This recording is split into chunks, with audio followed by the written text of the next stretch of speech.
Senator Gerba, thank you, Mr. Speaker.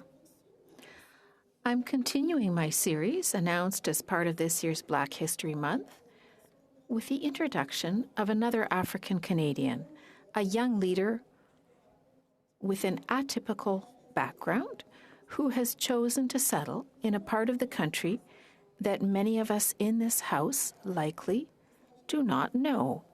I'm referring to Jean François Kacou, whom I affectionately call JFK, and who was, until February 10th of this year, the general manager of the city of Percé in Quebec.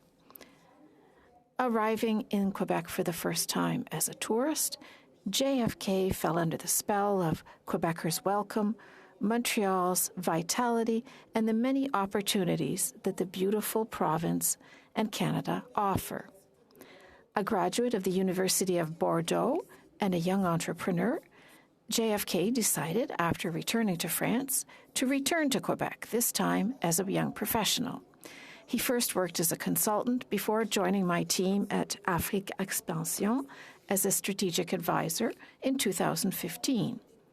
It was then that I discovered a young man who was passionate about both the economic potential of Quebec and the need to connect our country to Africa. He's a hard-working young man, a rigorous project developer, and a very ambitious entrepreneur.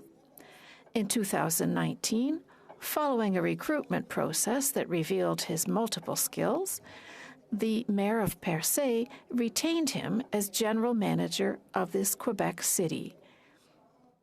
With its charming landscape and tourist attractions, including the very popular Rocher Percé. JFK left his mark on Percé.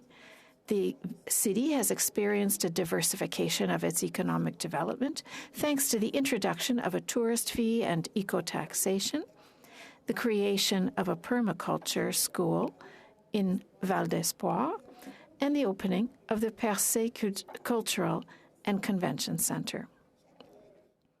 Colleagues, the purpose of my series this month was to draw your attention to those young African-Canadian builders, and there are many of them, who have been contributing to the economic development of our country for over 400 years. Colleagues, please join me in saluting Jean François Kacou's contribution to the economic and tourism development of the city of Percé in Quebec. Thank you.